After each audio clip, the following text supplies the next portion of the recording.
말씀드린 것처럼 오늘 재직임명이 있었고요. 또 올해는 해군해병대 교회에 임직식이 있는 해입니다. 우리가 직분을 받는다라고 하는 것은 부담이 있습니다. 어떤 직분이든지 마찬가지고요. 부담이 없으면 이상하고 잘못된 거지요. 서리 집사 정도야 보니까 교회에서 다 하던데 라고 생각한다면 잘못 생각하고 계시는 거지요.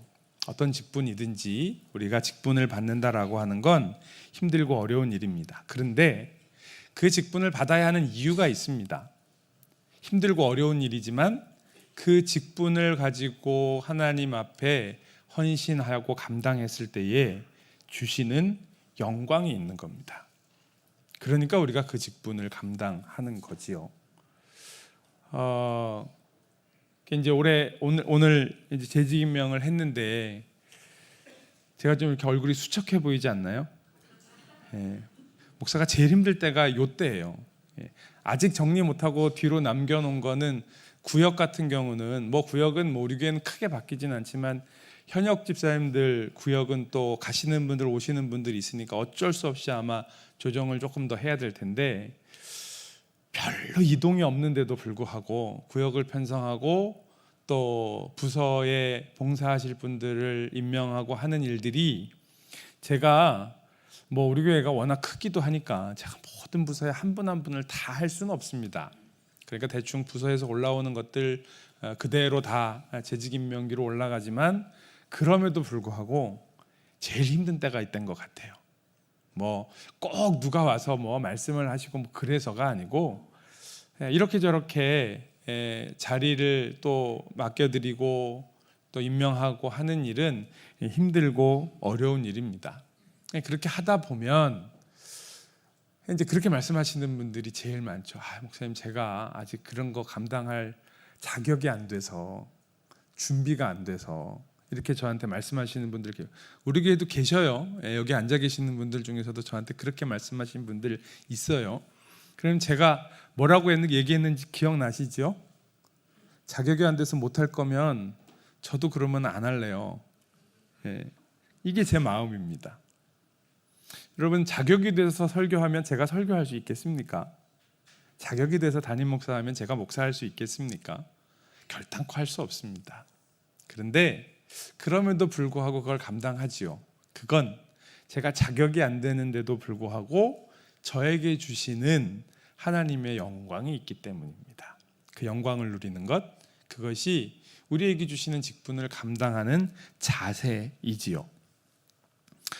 근데 이게 꼭 직분만 꼭 그런 게 아닙니다. 직분뿐만 아니라 우리 신우 형제들이나 아직 서리 집사님 아니신 분들 계신데 직분만이 아니라 사실은 모든 하나님의 자녀가 누려야 하는 영광과 또 그에 따른 고난이 있다라고 하는 거죠. 우리가 지난주에 보았던 마지막 말씀, 마지막 절 17절이 18절과 연결되는데 그렇게 되어 있죠. 17절 말씀 한번 같이 읽겠습니다. 시작. 자녀이면 또한 상속자 곧 하나님의 상속자요 그리스도와 함께한 상속자니 우리가 그와 함께 영광을 받기 위하여 고난도 함께 받아야 할 것이니라. 아멘. 자, 여러분, 하나님의 자녀가 되면 하나님께서 하나님의 생명으로 우리를 값없이 구원하여 주셔서 하나님의 아들, 하나님의 딸, 하나님의 자녀라 삼아 주셨습니다. 그러면 하나님의 상속자가 됐다는 거죠. 자녀는 상속자가 된다는 거 당연하지요. 그리고 상속자는 그 아버지의 유산을, 하나님의 상속자이니 하나님의 유산을 받아 누리는 상속자가 되는 것이 당연하고 그것이 우리에게 얼마나 큰 영광이 되겠습니까? 그런데 그와 함께 영광을 받기 위하여 고난도 함께 받아야 할 것이니라 라고 하는 말씀이에요. 영광을 누리기 위해서는 고난이 있다라고 하는 거예요. 그러니까 직분을 받는 건 영광과 고난의 손익계산이 되어야 직분을 받게 되는 것입니다. 신앙을 그렇게 계산적으로 합니까? 아니, 계산적으로 해야지요. 누가복음 14장 말씀에 보면은요, 계산해야 한다고 말씀하셔요. 28절에 보면 공사할 때 망대를 짓고 건물을 지을 때요, 이 건물의 공사비가 얼마나 들어갈지 계산을 해야 그걸 준공할 수 있지 않겠느냐. 계산하지 아니야. 건물을 짓는 사람이 건물의 공사 비용이 얼마나 될지 계산하지 아니하겠느냐. 또 31절에 가면 전쟁할 때 적과 우리의 전력이 얼마나 차이가 나는지, 우리가 이것을 싸워서 이길 수 있는지 계산하지 아니하겠느냐. 그냥 무기로 가지고 있는 전투력의 전력에선 차이가 날지로 적어도 정신전력이요, 사기가요, 그 무기의 열쇠, 전투력의 열쇠를 이길 수 있을 만한 사기가 있다라고 계산이 되었을 때 전쟁을 해야지. 그렇지 않은데도 전쟁하는 것은 그럼 바보라는 거죠. 이 건물을 지을 수 없는데 일단 시작해봐라고 하는 건 바보라는 거죠. 당연히 계산해야 한다라고 말씀하고 계셔요. 그렇다면 하나님 앞에서 신앙생활하는 우리도 마찬가지입니다. 우리에게 주시는 영광이 있는데 내가 감당해야 되는 고난이 그 영광과 비교해서 어떠한지. 그래서 18절에 이렇게 얘기하죠. 18절 한번 같이 읽겠습니다. 시작. 생각하건대 현재의 고난은 장차 우리에게 나타날 영광과 비교할 수 없도다. 아멘. 바울이 생각해 봤어요. 자기가 계산해 봤어요. 그랬는데 지금 내가, 바울이에요. 바울이 지금 복음을 가지고 사도로 복음을 전하고 있는 바울이 당하고 있는 고난, 그 고난이 무엇인지 아시지요? 죽을 뻔하기도 했고요, 죽은 것처럼 내쳐지기도 했고요, 사람들의 비방을 받기도 했고요, 배신도 당하고요, 그런 여러 가지의 고난이 있는데 그 현재의 고난은 장차 우리에게 나타날 영광과 하나님이 보여주셨거든요. 하나님이 경험하게 하셨거든요. 그런데 그 장차 나타날 영광과 비교가 안 된다고요. 견줄 수 없다고요. 그것이 현재의 고난과 우리를 위하여 나타날 영광의 비교의 결과라고 하는 겁니다. 그 영광이 무엇이길래요? 그 영광이 무엇이길래 내가 지금 겪는 죽음 직전까지 갔던, 그리고 죽음 앞에 놓여 있는 이 고난과 비교도 안 되는 영광일까요? 그 영광은 도대체 무엇일까요? 이번에 해군 해병대 특별 새벽 기도회를 통해서 창세기 1장부터 11장까지의 말씀을 묵상했습니다. 창세기 11장은 어디까지 가냐면 바벨탑 사건까지 가고요. 그 다음에 이제 아브라함을 부르시는 일이 나와요. 그래서 창세기 1장부터 11장까지를 원역사라고 이야기를 하는데 아주 근본이 된 역사라는 거죠. 잘 아시는 것처럼 하나님께서 천지를 창조하신 이야기가 나오고요. 그 다음에 인간이 죄를 짓고 타락하는 이야기가 나옵니다. 그리고 에덴동산에서 쫓겨났는데 가인의 죄가 나오고, 그리고 인간들의 죄가 어떠한 것들인지 쭉 나오다가 노아의 홍수가 나오죠. 그 죄가 극에 달했을 때 하나님께서 그 모든 인간들을 다 멸하시고 노아의 방주를 통해서 구원하시는 이야기가 그 뒤에 나오고, 그리고 나서 바벨탑 이야기까지 나옵니다. 그 이야기가 이야기하고 있는 것, 그것은 하나님처럼 되려고 하는 인간의 불순종의 결과가 무엇인지를 이야기하고 있어요. 그래서 창세기 3장 17절과 18절 말씀해 보시면, 제가 읽겠습니다.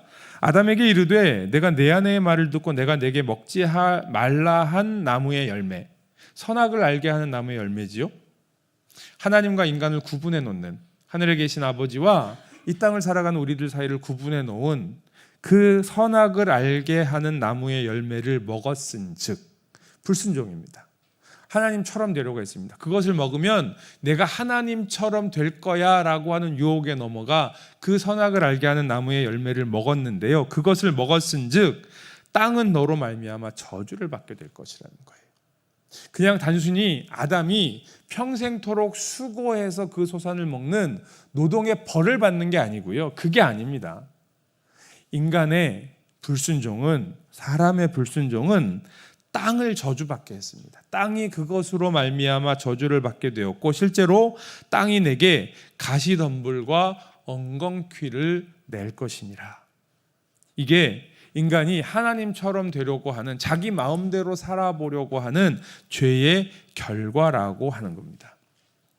그러니까 그게 창세기 3장에 나와 있는 그 이야기에서 끝나는 게 아니에요. 그 이후로도, 우리가 계속해서 인간의 죄를 이야기할 때 자기중심성이라고 하는 말을 합니다. 내가 주인이 되려고 하는 것. 이게 죄의 근본입니다. 하나님이 주인이 되셔야 되는데, 내 인생의 주인이 하나님이 되셔야 되는데 내가 내 인생의 주인이라고 생각하고, 우리 가정의 주인이 하나님이셔야 하는데 내가 가정의 주인이 되어서 내 남편, 내 아내, 내 자식들을 내 마음대로 해보고 싶은 거예요. 물론 우리의 마음은 잘 되게 하려고 한다고 해요. 그런데 내가 내 마음대로 해보고 싶은 거예요.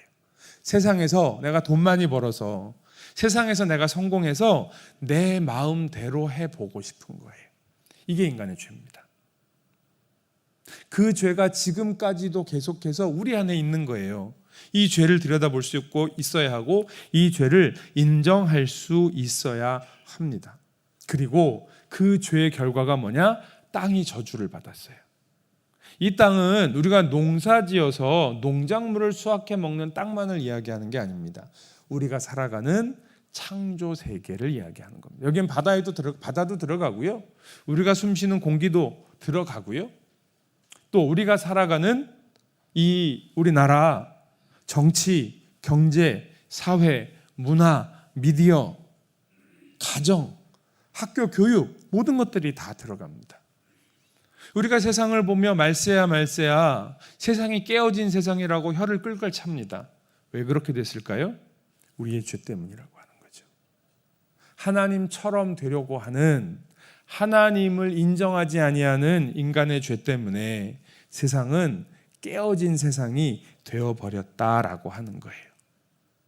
그 땅이 받은 저주, 세상이 받은 저주를 뭐라고 이야기하냐면 20절과 21절 말씀이에요. 20절 말씀에 보시면 피조물이 허무한데 굴복하는 것은 이라고 이야기하고 있습니다. 땅이 저주를 받은 그 상태가, 피조물이, 이 창조 세계가 허무한데 굴복하는 겁니다. 이 허무라고 하는 단어가 무슨 뜻을 가지고 있냐 하면요, 창조된 목적을 성취할 수 없는 겁니다. 하나님께서 세상을 창조하신 목적이 있어요. 이유가 있어요. 그런데 그 창조된 목적을 성취할 수 없는 것, 이게 바로 허무입니다. 그래서 의미가 없어지는 거죠. 허무하다라고 하는 얘기는 뭐죠? 의미가 없다. 의미를 찾을 수 없다. 내 인생이 허무하다. 내 인생의 의미를 찾을 수가 없다. 내가 신앙생활하는 게 허무하다. 신앙생활의 의미를 찾을 수가 없다라고 하는 이야기죠. 여러분, 하나님께서 사람을 왜 창조하셨습니까?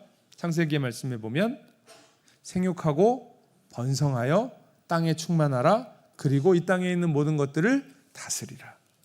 그게 우리가 창조된 목적입니다. 그러니까 우리가 허무에 굴복하는 건 우리가 이 땅을 다스리지 않는 거예요. 다스린다라고 하는 건 내 마음대로 하는 걸 이야기하는 게 아닙니다. 정복한다라고 하는 건 힘이 센 나라가 그렇지 않은 나라를, 혹은 힘이 많은 사람이 그렇지 않은 사람을 빼앗고 자기 마음대로 하는 것을 이야기하는 게 아닙니다. 성경에서 이야기하는 정복하고 다스리는 것은 그 각각의 피조물이, 각각의 사람이, 하나님이 이 땅에 창조하신 그 모든 것들이 창조의 목적을 달성할 수 있도록 돕는 것을 이야기하는 겁니다. 그게 다스림이고 그게 세상 경영입니다. 그러니까 어느 직장에서 일을 하시든지요, 그것은 우리가 그 땅을, 그곳을 다스리는 겁니다. 내 직책과 직위가 어떠하든지 상관없이 내가 거기서 그것을 다스립니다. 어떻게 해요? 하나님의 창조하신 목적에 맞도록. 그러니까 군에 있을 때는 같은 목적이니까요, 고민이 조금 쉬워요. 이제 전역하시고 막 각자 다른 일들을 막 하시니까. 그런데 그럼에도 불구하고 그곳에서 내가 하는 일이 어떻게 하나님의 창조 목적을 달성할 수 있는, 이룰 수 있는 일인가, 그것을 보는 거예요. 그게 되지 않을 때 그것을 허무한다라고, 허무한데 굴복한다고 이야기하는 거고요. 또 하나, 타락의 상태는요, 썩어짐의 종로로 타는 겁니다. 21절 말씀에 그 바라는 것은 피조물의 썩어짐의 종로로 탄 데서 해방돼요. 그러니까 허무한데 굴복하는 것과 사실 썩어짐의 종로로 타는 건 같은 겁니다. 이 썩어짐이라고 하는 것은 뭐냐 하면 결국 인간이 그 본래의 자리로부터 벗어나는 거예요. 열심히 무엇인가 노력했는데 결국 그 길이 막다른 길입니다. 낭떠러지에 서 있게 되는 거죠. 송구영 신예배 때 8장 1절 말씀, 그러므로 이제 그리스도 예수 안에 있는 자에게는 결코 정죄함이 없나니 라고 했을 때 이 정죄함이 막다른 길에 다다른 것이라고 했습니다. 그리스도 예수 안에 있는 사람들은 세상 사람들이 보기엔 그거 허무한 일 같아요. 열매 없을 것 같아요. 결과 없을 것 같아요. 또 그렇게 해가지고 다 퍼줘서 뭐가 남아? 이게 세상 사람들의 이야기입니다. 그런데 우리가 예수 그리스도 안에서 생명의 성령의 법을 따라갈 때에 정죄함이 없습니다. 그 길은 막다른 길이 아니라고 하는 거예요. 이 썩어짐은 그 막다른 길을 이야기하는 겁니다. 허무한데 굴복하는 것은 그 막다른 길을 이야기하는 겁니다. 그런데 하나님의 영광은 뭐냐 하면 이 허무한데 굴복하지 아니하고 썩어짐의 종노릇하지 아니하는, 그래서 21절 말씀에 뭐라고 해요? 썩어짐의 종노릇한 데서 해방되어 하나님의 자녀들의 영광의 자유에 이르는 것이니라, 이렇게 이야기하고 있어요. 그 앞에 20절 말씀에 보시면은요, 피조물이 허무한데 굴복하는데요, 자기의 뜻이 아니라 굴복하게 하시는 이로 말미암았다고 이야기합니다. 굴복하게 하시는 이가 누굴까요?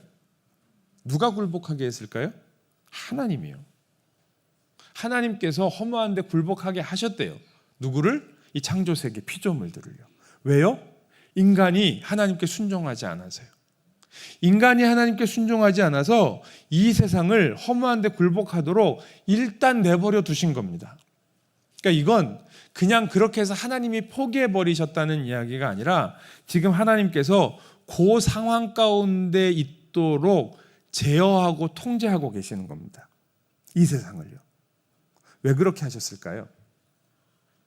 왜 하나님은 이 하나님이 창조하신 이 세상이, 이 자연의 세계가, 그리고 인간들이 살아가는 이 땅의 제도와 이 모든 것들이 허무한데 굴복해 보이는 것처럼, 썩어짐의 종노릇하는 것처럼 그곳에 그냥 머물러 있게 하셨을까요?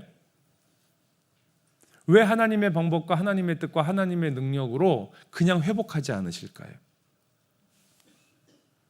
하나님이 주신 사명 때문에 그렇습니다. 누구에게 사명을 주셨어요? 우리에게요. 사람에게 어떤 사명을 주셨습니까? 생육하고 번성하고 땅을 정복하라, 이 땅에 있는 모든 것들을 다스리라고 하셨어요. 그러니까 그들을 회복시키는 것은 누구의 몫이에요? 우리의 몫입니다. 하나님이 하실 수 있는데요, 그냥 허무한데 굴복하고 썩어짐의 종노릇하도록 현재 그 상태로 내버려 두시는 겁니다. 그러니까 제어하시는 겁니다. 통제하시는 겁니다. 하나님이 통제 안 하고 제어 안 하시면 완전히 멸망으로 갑니다. 뭐 여러 가지 표현일 수 있겠지만 그러면 지구 그냥 폭발하는 겁니다. 터지는 겁니다. 여기서 사람 살 수 없습니다. 지금도 뭐라고 이야기하냐면, 지금 지구가 이대로 가면요, 인류가 이대로 계속해서 환경과 기후가 무너지는 대로 가면 기후학자들의 이야기는 이 지구가 30년을 버틸 수 없을 거라고 이야기합니다. 정설이래요. 그 이야기는 아무것도 안 하면이라고 하는 뜻이니까 뭐래도 하겠지요. 그걸 소망은 하고 있습니다. 그러니까 하나님께서 그렇게 하고 계신다고요. 이 창조 세계를 붙잡고 계십니다. 멸망하지 않도록요. 왜냐하면 이 창조 세계를 구원하고 회복하는 일은 하나님의 자녀들에게 있기 때문이죠. 그래서 오늘 말씀에 있는 것처럼 19절 말씀인데요, 한번 같이 읽겠습니다. 한 목소리로 읽겠습니다. 시작. 피조물이 고대하는 바는 하나님의 아들들이 나타나는 것이니. 그러니까 여러분, 이 창조 세계가요, 하나님의 아들들, 하나님의 딸들, 하나님의 자녀들이 나타나기를 기대하고 있습니다. 하나님의 아들과 하나님의 딸들, 하나님의 자녀들은 어떤 사람들입니까? 하나님의 생명으로 살아난 사람들. 우리도 죽을 수밖에 없었습니다. 우리도 허무한데 굴복하고 우리도 썩어짐의 종노릇하며 살아갔던 인생들인데, 죄와 사망의 법에 있는 우리들을 생명의 성령의 법으로 살리셨다고요. 구원하셨습니다. 그런 구원받은 하나님의 생명을 가지고 있는 하나님의 아들과 하나님의 딸, 하나님의 자녀들을 이 창조 세계가 기다리고 있습니다. 왜냐하면 이 땅을 살릴 수 있는 건 하나님의 생명밖에 없기 때문이죠. 이 땅을 구원할 수 있는 건 하나님의 생명밖에 없습니다. 우리는 그 하나님의 생명으로 이 땅을 구원하는 겁니다. 그 구원이 이 피조물들이 원하는 것이고요, 또 우리의 소망이라고 하는 거예요. 8장 24절을 보십시오. 우리가 소망으로 구원을 얻었음에 라고 이야기합니다. 우리가 구원받았는데 뭘로 구원받았어요? 소망으로 구원받았습니다. 여러분, 그 소망이 어떤 소망이냐 하면요, 갈라디아서 5장 5절 말씀을 볼게요. 한번 같이 읽겠습니다. 시작. 우리가 성령으로 믿음을 따라 의의 소망을 기다리노니. 네, 소망을 기다리고 있는데요, 그 소망은 성령이 우리 안에 오셔서 우리에게 주시는 믿음을 따라갈 때 우리에게 주시는 소망입니다. 이게 구원의 소망이에요. 그냥이 아니에요. 허무한데 굴복하고 썩어짐의 종로를 타며 살아가는데 그것이 막다른 길 낭떠러지라는 사실을 모르고 살아간다고요. 하나님께서 홍수로 이 세상을 쓸어버리실 건데, 그런데 그냥 자기가 살아가는 그 삶의 목적을 향해서 계속해서 달려가는 것이 인간들의 삶이라고요. 그런데 성령께서 우리 안에 오실 때에 우리 안에 믿음을 주셔서 의의 소망을 기다리게 하십니다. 골로새서 1장 27절 말씀에는요, 이것을 이야기하기를 이 비밀은 너희 안에 계신 그리스도시니 곧 영광의 소망이니라. 그러니까 여러분, 성령이 우리 안에 오셔서 믿음을 갖게 하시고 그 믿음으로 의의 소망을 기다리게 하신다라고 하는 게, 이게 어떻게 그냥 일어나는 일이에요. 하나님의 영광이 아니면, 하나님의 생명이 아니면 일어날 수 없는 일입니다. 그러니까 비밀이죠. 그 비밀이 뭐라고요? 예수 그리스도시라고요. 그 예수 그리스도가 뭐예요? 우리의 영광의 소망인 겁니다. 우리를 구원하신 그 영광의 소망으로 우리는 이 세상의 구원을 위하여 쓰임받는 사람들, 그 영광을 이루어낼 수 있는 사람들이라고 하는 겁니다. 여러분, 그래서 교회는요, 그리스도인들은요, 하나님의 자녀는요, 세상의 유일한 소망입니다. 우리가 전도할 때 쓰지요. 교회는 세상의 유일한 소망입니다. 근데 세상 사람들이 안 믿습니다. 교회나 잘하라고 그래요. 교회 다니는 사람들이나 잘하라고 그래요. 잘해야 됩니다. 왜냐하면 그냥 교회가 욕먹지 않아야 돼서가 아니고요, 내가 그래도 교회 다니는 사람들 기분 나빠서가 아니고요, 교회가 아니면 세상을 구원할 수 있는 방법이 없습니다. 교회가 아니면 무너진 이 땅의 가정을 회복할 수 있는 방법이 없습니다. 교회가 아니면 무너진 교육을 회복할 수 있는 방법이, 기독교 신앙이 교육이 아니면 없습니다. 교회가 아니면 이 땅의 정치를요, 이 땅의 무너진 경제를요, 다시 살릴 수 있는 방법이 없습니다. 세상은 그걸 몰라도 우리는 그걸 알아야죠. 우리에게 그 소망이 있으니까. 그러니까 그리스도인들은 세상 곳곳에서, 이 사회 곳곳에서 하나님의 원래 창조 목적을 달성하려고 열심히 노력하고 애쓰고 수고하는 거죠. 하나님의 방법으로, 하나님의 뜻대로, 그리고 하나님의 능력을 구하여 그 일들을 해나가는 겁니다. 그러기 위해서는 고통이 따르는 거죠. 어려움이 있는 거죠. 그 고통과 어려움을 22절 말씀에 이렇게 이야기합니다. 한번 같이 읽을까요? 읽습니다. 시작. 피조물이 다 이제까지 함께 탄식하며 함께 고통을 겪고 있는 것을 우리가 아느니라. 예, 우리가 살아가는 세상이 깨어진 세상이라고요. 힘들고 어려운 세상이라고요. 예수 믿든 예수 안 믿든 참 살기 힘든 세상이다라고 우리 모두가 다 알고 있습니다. 그건 이 안에서 우리만 아는 거 아니잖아요. 바깥에도 다 알고 있습니다. 그런데 이 고통이라고 하는, 22절에 나오는 이 고통이라고 하는 단어가요, 정확하게 번역을 하면 산통이라고 번역을 해야 맞습니다. 산통이 뭡니까? 아이를 낳는 임산부가 겪는 고통을 산통이라고 하죠. 저는, 또 여기 우리 남자 성도님들은 산통을 겪어보지 않아서 우리가 다 알 수는 없으나, 그냥 우리가 배워서 알고 있고 또 알아야만 하기에 알고 있는 건 뭐예요? 그 산통은 죽을 것 같은 고생이지요. 정말 죽을 것 같은 너무너무 힘든 고생이에요. 그런데 그 산통을 겪는 이유가 뭡니까? 감당하는 이유가 뭐예요? 태어날 생명이 있기 때문에요. 여기에서 그 산통이라고 하는 단어를 쓰는 이유는 뭐냐면 우리가 겪어야 하는 고통이 분명히 있습니다. 어려움이 있습니다. 그런데 그 고통은 겪어야만 합니다. 왜냐하면 우리에게 주시는 하나님의 영광이 있기 때문입니다. 하나님께서 이 세상을 통제하고 제어하고 계셔요. 멸망하지 않도록요. 근데 꽉 묶어 놓으시니까 거기에 고통이 있다고요. 그런데 이 땅의 창조 세계가, 이 세상이 그 고통을 겪고 있는 것, 함께 겪어 나가는 이유는 뭐냐면 하나님의 영광이 있기 때문에요. 하나님의 영광을 기다리고 있는 겁니다. 물론 하나님을 알지 못하는 사람들은 그게 하나님의 영광인지 모릅니다. 그러나 그 소망이 있죠. 소망을 갖습니다. 그 소망을 실제로 소망되게 하고 하나님의 영광되게 하는 것이 바로 우리 그리스도인들이 해야 할 일, 믿음의 공동체, 교회가 해야 할 일이라고 하는 겁니다. 그렇게 바라보는 이 소망은 특징이 있어요. 24절 말씀에 보시면은요, 먼저 한번 읽을까요? 24절 읽습니다. 시작. 우리가 소망으로 구원을 얻었음에 보이는 소망이 소망이 아니니 보는 것을 누가 바라리요. 네, 우리가 그 소망으로 구원을 얻었는데 소망은 보이지 않습니다. 눈에 보이면 그걸 소망이라고 이야기하지 않습니다.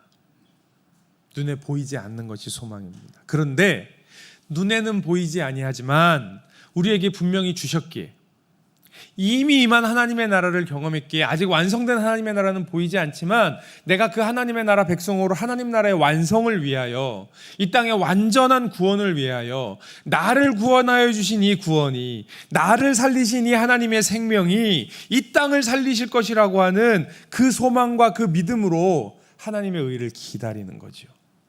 그래서 보이지 않는 것들에 대한 소망이고요. 또 하나는 25절입니다. 같이 읽습니다. 시작. 만일 우리가 보지 못하는 것을 바라면 참음으로 기다릴지니라. 보지 못하는 것을 소망하기 때문에 참고 기다릴 수 있는 겁니다. 그런데 이렇게 참고 기다리면요, 오히려 소망은 우리의 기다림 중에 점점 커져갑니다. 기대와 소망이 점점 커져갑니다. 그리고 그것은 하나님의 때가 되었을 때, 때가 차면 하나님의 영광으로 우리 가운데 임하게 되는 거죠. 그리스도인은 이 하나님의 영광을 보는 사람들입니다. 성도는 이 하나님의 영광을 보는 사람들입니다. 직분자는요, 이 하나님의 영광을 보는 사람들입니다. 우리의 직분에는, 하나님의 자녀로 살아가는 데에는 영광과 고난이 있습니다. 이 영광과 고난의 관계를 아주 유명한 격언이 있지요. No cross, no crown. 십자가 없이 영광은, 왕관은 없습니다. 그렇습니다. 여러분, 고난 없이는 영광이 없습니다. 더 나아가서 내가 고난 받는 만큼 영광을 누릴 수 있습니다. 고난이 작으면 영광도 작습니다. 그러니까 직분을 받으면 더 충성해야 되는 게 맞습니다. 고난이 없으면 영광이 없고, 고난받은 만큼 영광이 있다고 말씀을 드리면 많은 분들이 이런 말씀하세요. 그래서 저는 영광 안 받아도 되니까 고난 주지 마십시오. 근데 그건 하나님을 모르시는 겁니다. 부모 마음에 못지라는 얘기예요. 생각해 보세요. 자녀가 부모에게 아우, 나는 잘 살고 싶지 않아요. 그냥 내버려 두세요. 나 그냥 아무것도 안 하고 그냥 이렇게 있을래요. 이렇게 얘기하면 부모님의 마음이 어때요? 억장이 무너지죠. 저 언제 사람 되냐? 이렇게 되는 거 아니겠어요? 여러분, 그게 이거예요. 저는 영광 안 받아도 되니까 저한테 고난 주지 마세요. 하나님의 계획이, 하나님의 창조 목적이 그렇지 않습니다. 우리를 왜 창조하셨다고요? 생육하고 번성하여 땅에 충만하라. 이 땅에 있는 모든 것들을 다스리라고 우리를 창조하셨어요. 그거 아담 창조할 때 아담한테만 하신 말씀이 아니란 말이에요. 이 땅의 모든 생명들이 태어날 때 하나님이 말씀하시는 거예요. 그 생명을 향하여 생육하고 번성하고 땅에 충만하라. 이 땅의 모든 것들을 정복하고 이 땅의 모든 것들을 다스리라고 하나님이 주시는 사명이에요. 그러니까 그 사명을 감당해야죠. 그 사명은 내가 그냥 힘들고 어렵게 해서 겨우겨우 얻어내는 것이 아니라 이 땅을 살아가며 누릴 수 있는 하나님의 놀라운 영광이라고 하는 겁니다. 그리고 우리 주위에 아직 하나님을 알고 있지 못하는 사람들이, 그리고 이 땅의 그 피조물들이, 창조 세계가 그 하나님의 영광을 기다리고 있어요. 목을 빼고요. 누구만 바라보고요? 하나님의 자녀만 바라보고. 네가 잘해야 내가 구원을 받는데, 이 얘기하고 있는 거예요. 그러니까요, 우리 주변에 아직 하나님을 알지 못한 우리의 가족들이 있다면, 또 우리 교회 안에 아직 하나님을 알지 못하는 우리의 성도들이 있다면, 우리가 일하는 일터와 부대에 하나님을 알지 못하는 사람들이 있다면, 지금 이 나라가 이렇게 힘들고 어려운데 무엇이 도대체 이 나라를 회복할 수 있는 힘과 능력인지를 알지 못하는 사람들이 있다면, 하나님의 생명이 그 안에 있음을, 하나님의 영광이 그 안에 있음을 우리가 알려야지요. 그것이 우리를 부르신 목적이라고 하는 겁니다. 사랑하는 성도 여러분, 하나님 우리를 그렇게 부르셨습니다. 하나님의 영광을 위하여, 하나님의 영광을 위하여 살아가는 올 한 해가 되기를 간절히 소원합니다. 우리를 통하여 회복하실, 우리를 통하여 깨어진 세상을 회복하실 그 하나님의 일하심을 기다립니다.